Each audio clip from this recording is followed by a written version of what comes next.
Joining us now from 1380 The Fan and 100.9, the host of the Sports Rush and the voice of high school football on 1380 The Fan, Brett Rump. Brett, back at it again. Thanks for joining us tonight. Always great to take some time with you guys. Thanks for having me. So, you were there at Carroll like we were on Friday night. A big atmosphere, an emotional game. But when the guys from both sides on Snyder and Carroll lined up, it was a well played game all night long, and Carroll comes out on top. Yeah, I mean, Carroll had to overcome their mistakes in the first half. I thought they made too many in the first half. Sometimes maybe all of the emotion takes away some of the focus. You make a few mistakes, a couple of errors in the special teams game for Carroll. A high snap on a punt led to a Snyder safety, and then you had the blocked field goal. But overall, boy, that's an impressive Carroll team. Defensively, they're very solid at all levels. And I thought Snyder offensively in the front might have wore down a little bit, that Carroll front, but Carroll found ways to make enough plays to end up winning the game. And very competitive, very solid performances on both sides. I thought I know you guys were talking about Snyder's loss of Langston Level, and I thought the two guys that filled in did a great job, Uriah Buchanan and Al Capone Veazey, who I just want to say his name. But they did a terrific job carrying the football and balancing out the run and the pass. I thought Snyder made some great in-game adjustments that really helped them out. Ultimately, for Carroll, you got to give the sophomore quarterback credit because he made a couple of plays. Jimmy Sullivan, of course, we're talking about, made a couple of plays on a couple of throws that turned out to be difference makers, including that beautiful strike to Hanson Hafner for the touchdown. I mean, it just turned out to be a little too much Carroll, I think. I mean, they deserved it. They won it. And fun, entertaining environment, great crowd, a lot of people supporting, obviously a good cause. And we'll be right back there this week. Yeah, definitely. The defensive side of the ball coming up later. We're gonna have Dylan Bennett on from Carroll, their linebacker. Has played big for them. Played big for them last year. Their defense at Carroll is getting pretty stout, and I think that played a major role in slowing down Luke Hoppert a little bit to the point where he wasn't be able to make maybe some of the throws that Snyder would have made him needed him to make, especially with the loss of Langston Lovell. Well, I thought their defensive strategy was excellent. I mean, they took away the deep threat. They played everything underneath them. At one point, Snyder kind of took advantage of that, started throwing real quick hitch routes on the outside, trying to take advantage of that cushion. But ultimately, sticking with that game plan, it worked for Carroll.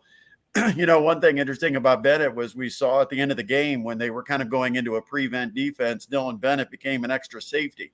You can line him up on the line to rush the passer. You can put him at the linebacker spot.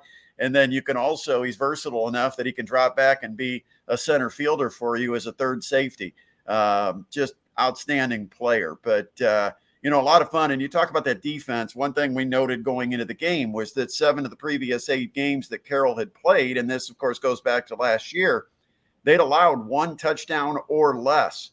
They had a number of shutouts during that streak. And, that's quite a mark in high school football, to be able to completely take another team's offense totally off the field. And that's pretty much what Carroll's defense has done. You look at Snyder, I mean, they struggled to finish drives. They couldn't get touchdowns on drives where they got in position to touchdowns. They ended up setting for field goals, and they had a couple of field goals. They had, overall, very solid effort by that Carroll defense. Yeah, that's the one thing too that Snyder didn't get back to that passing game where they hit a lot of the quick stuff and looking for some shots down the middle, which surprised me a little bit. But big win for Carroll. I think they They showed how good they are as a total team. I was thoroughly impressed. And of course, Lopez is just a humongous weapon for them. He kicks the ball as good as anybody there is, out maybe outside of Talamentes, because he's no shab either. But looking ahead to this Friday, and we're going to have Coach Johnson right on after you. What's your intake about this game Friday? Because now it holds a lot of significance because you got 1-1 coming in, and Carroll just cannot rest on last week's victory. Well, in some ways, I think it's probably a similar game plan. You've got to figure out where the playmakers are. Of course, Tay Johnson's going to be that guy that Carroll has to identify every snap and know exactly where he's at. You want to get pressure on Bodie Dickerson. You want to contain him. You don't want to let him scramble around and make plays. And then you've got to do a good job against the run. I mean, we can't overlook the fact that Northside is a very capable running football team. If you line up with just a 3-man defensive front or try to, overload with defensive backs, they can take advantage of that. So I think the game plan, actually, when you look at what they did against Snyder and what they'll have to do against Northside, is probably going to be pretty similar. Try to keep everything in front of you. If they make a play, don't let it be a deep play for 6. Make them kind of chug their way down the field. Don't let them just take advantage of an 80-yard bomb. And then if they get into the red zone on the short field, you tighten it up. And hopefully if they do have to score, they've got to try field goals, because that could be an issue for Northside. Yeah. And the other thing with Northside's offense, it's a little bit different from what we saw from Snyder, because Snyder was more run first and then hope that set up the passing game. Now you got a Northside that's kind of the exact opposite. They're going to spread you and develop the passing game a little bit, and then bring in the running game as it goes, so they can really get Carroll off balance. Would be the hope. Is you can't let Carroll just. Although, Shannon, just to jump in, there were a couple of drives in that game, and successful drives for Snyder, where they were a pass-first offense. Yeah. They were setting up their run by throwing it out to the wide receivers and trying to get Carroll's defense to focus on the outside, maybe to free up a little bit on the interior. And that's why, one thing that we were talking about was we kind of thought, with as much attention as Snyder paid to the wide receivers on that one drive where they kept throwing it out wide each side and trying to get Juarez a chance to create something in space one-on-one, we also thought, okay, at some point Snyder might come back to that play action and use Ferks, their tight end, because I think he's a very talented tight end. And we've seen Snyder in the past that have utilized tight ends like that and kind of snuck them into places that you don't expect them to be. At times you don't expect them to be throwing the ball. And so we kind of thought maybe at some point they were going to throw in a pass over the middle to Ferks. But in some ways, Snyder did run an offense at one point where it was kind of quick pass first to the outside, try to get playmakers near the sideline one-on-one. I think trying to space the field a little bit and take away the bunch in the middle, because they know that Carroll was geared to stop that run.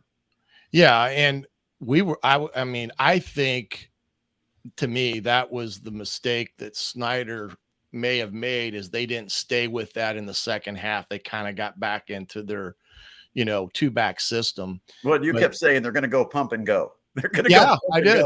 And they never did. And that was what I was kind of surprised on. But I think Carroll this week may face a lot more speed than what they faced this past Friday. So it'll be interesting to see how Northside's defense handles Carroll's offense, because now do they have the guys where they can just man up on the outside and try to go one-on-one with them and maybe bring more pressure at Sullivan. But, I think the kid showed what he can do under pressure. Hirschberger's a fine target out there on the outside. You got Cooper Rudolph is another one. They've got a number of weapons that they can go to. And he did a great job of spreading the ball around Friday night. And that's the thing we noticed about Jimmy Sullivan, is he hasn't necessarily, and maybe it's just because of the time he's been there, he hasn't developed that favorite target, because we feel like at Carroll, there's always been that go-to target. You go back over the last 4 or 5 years, they always had one guy that it seemed like the quarterback. And of course, it was Becker for the last 3 years. But it always seemed like there was that one guy that when they got in the red zone or got first and goal or an and goal situation that you knew he would look for. In this case, it doesn't seem like Sullivan has a favorite. He finds all his receivers in all different areas of the field. That's very tough to defend. I would much rather know you've got a really good receiver that we can double cover than have to figure out where's Sullivan going to go with the football. No question. And then the Hill kid comes in as a tight end that, you know, he mixes it well up with him as well because he was the big touchdown for him. So it was a great game. It was a great atmosphere, of course, with everything that was going on. The coin toss, again, was pretty special when Owen Shealy's father went out for the coin toss with his son's jersey. I mean, it was a very, very touching moment for everyone involved. And we look for, you know, a big contest this week. Now, before we let you go, because you're under a time limit with us, because I can't afford too many Diet Pepsis. But and then I'm going to correct myself here in a second because I got a little bit of egg on my face. When do you do your picks of the week? And when, you know, what is the specific time that fans can listen to that segment on the Sports Rush from 4 to 6 every day on 1380? Well, Fan. I hope they missed it last week, Shannon, because I know it's redemption time for you. I had a pretty rough week last week. I tried to be bold and step out and make some pretty bold upset picks, and they didn't really pan out for me. But each week, usually I start production of that either Monday or Tuesday. And by the time we get to Thursday, it's ready to go on the air. And for those that haven't heard it, it's just kind of a probably overly produced piece that we put together, making the high school football picks of the week. It's every Thursday, 5:08 p.m. And then on Friday, we replay it usually in the last quarter hour or so before we lead up to the pregame show with these two characters along with your Javelin. So a couple of times that you'll have a chance to hear it, but I'm already kind of starting my research for next week because the pressure's on. I've got to have a bounce back. You know, coming back from a loss, it gets your attention. So I feel like I took a loss last week with the high school picks. Well, first and foremost, we thank you for joining us. And secondly, I mistakenly gave New Haven a win. I'd have taken it because I picked New Haven in my pick. So, you know, I was hoping. I must apologize for that because the Panthers of Eastbrook actually got that win. But I will say New Haven actually played them pretty tough down there in Pantherville because that's not an easy place to go play. So my apologies for rewriting the record book on tonight for the New Haven Bulldogs. But we appreciate you coming on, of course. And you can catch Brett Rump on the Sports Rush every day from 4 to 6 on 1380 The Fan, 100.9 FM.